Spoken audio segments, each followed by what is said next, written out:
अस्सलाम वालेकुम नाज़रीन, मैं हूं एडी मलिक और नौशहरा के गांव पलोसी बाला में मैं इस वक्त मौजूद हूं, जहां घर के अंदर 3 नौजवानों को उनके सगे चाचा ने अपने बेटों के साथ मिलकर बेदर्दी से कत्ल कर दिया। नाज़रीन, ये वो घर है जिस घर के अंदर ये क़यामत बर्पा की गई और उन 3 मासूम नौजवानों का क्या गुनाह था और उनका क्या कसूर था कि उनको इस घर के अंदर गोलियां मारकर कत्ल कर दिया गया। नाज़रीन, इस घर के अंदर जब खुशियों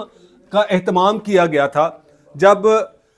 ये उनको कहकर बुलाया गया था कि आप लोगों ने कुछ दिनों के बाद वापस इटली चले जाना है, तो हम क्यों ना इकट्ठे गैदरिंग करते हैं, इकट्ठे हम खाना रखते हैं, फिर उसके बाद आप अपने घर और हम अपने घर। लेकिन उन मरने वाले अफराद को ये नहीं पता था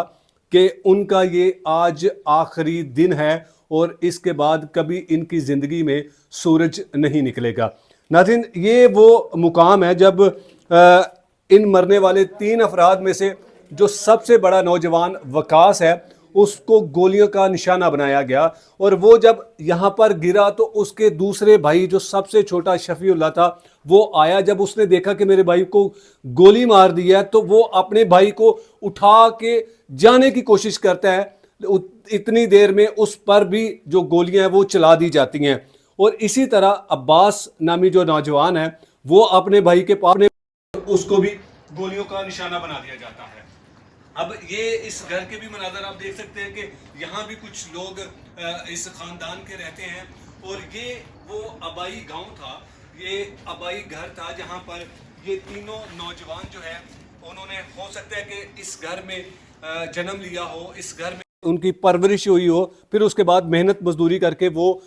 इटली में गए और वहाँ जाकर उन्होंने रिहाइश पजीर की। अब नाज़रीन, एक क्योंकि हमने जब इस हादसे का जो चश्मदीद गवाह है, जो इन 3 मरने वाले नौजवानों के दादा जान हैं, हमने उनका मौक़िफ़ आपके सामने रखा और उनके मुताबिक ये कहना है कि वो जो सामने पिलर आप देख रहे हैं, इस पिलर के पीछे भी कोई शख्स मौजूद था जिसने यहाँ से गोली चलाई और फिर उसके बाद वो जो गोली चलती है, वो गोली यहाँ पर आके इस दरवाजे को हिट करती है। अब आप ये देख सकते हैं कि ये जो गोली है, यहाँ पर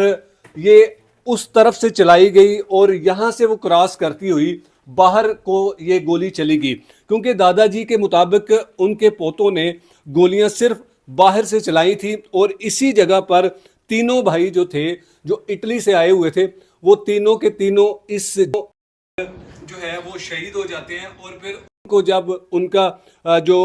इस हादसे में कुदरती तौर पर बच जाने वाला जो नौजवान समीउल्लाह था, वो अपने भाइयों की जो ज़ख्मी हालत में उनको अपनी गाड़ी में लेकर यहाँ से हॉस्पिटल ले जाने की कोशिश करता है, तो उनको भी कुछ नामालूम अफराद ने रास्ते में रोका और रास्ते में रोक कर उनसे ये पूछा गया कि ये कौन है और कहाँ लेकर जा रहे हो। तो हमारा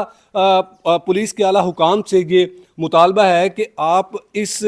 हादसे में जो अफराद जिन्होंने इस गाड़ी को रोकने की कोशिश की और जिन लोगों ने ये सवाल किया कि ये कौन लोग हैं और कहाँ पर ले जा रहे हैं, तो उनको भी शामिल तफ्तीश किया जाए, उनको भी गिरफ़्तार किया जाए ताकि असल वाक़या की जो तहकीकात हैं वो सामने आ सके। ये वो इस गरीब ख़ानदान का वो घर था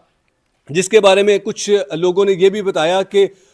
ये वरासती जायदाद का तनाज़ा था, लेकिन जिस तरह से बुज़ुर्ग ने आपको बताया, बाबा जी ने आपको बताया कि हमारी जायदाद का मुकम्मल तौर पर एक अच्छे माहौल में जो बंटवारा था, जो तकसीम थी, वो हो चुकी थी। इसमें वरासती ज़मीन की किसी किस्म की कोई तनाज़ा नहीं था, कोई लड़ाई नहीं थी। लेकिन उनका ये कहना है कि क्योंकि ये जो मेरे पोते मरने वाले जो थे, ये कामयाब हो चुके थे, ये यूरोप में सेटल हो चुके थे, वहाँ पर अपना कारोबार करते थे और इनको मारने वाले जो मेरे पोते हैं और मेरा जो बेटा है, उनके दिल के अंदर जो थी वो एक हसद की आग जल रही थी और इसी आग की बिना पर जब इन्होंने इस दावत का एहतमाम किया कि हम इन तमाम भाइयों को अपने घर बुलाते हैं, और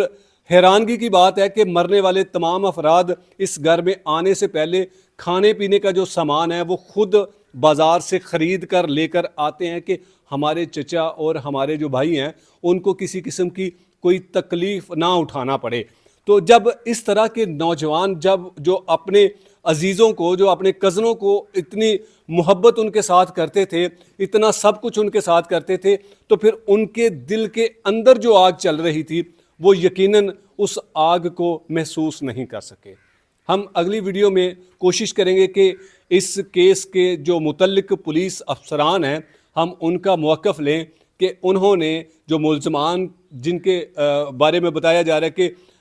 ان جو سگا چچا ہے اور اس کے 2 بیٹوں سمیت 3 افراد کو پولیس نے گرفتار کیا، اور ایک ملزم جس کا نام یاور ہے وہ ابھی بھی پولیس کی گرفت سے آزاد ہے. لیکن سوال ہمارا وہی ہے کہ اس پلر کے پیچھے چھپنے والا افراد جس نے یہاں سے گولی وہاں چلائی، ہو سکتا ہے کہ اس کی گولیوں کا نشانہ ان 3 افراد کو وہ گولیاں لگیں اور اس شخص کی گولیوں سے وہ نوجوان جو ہے وہ جاں بحق ہوئے ہوں.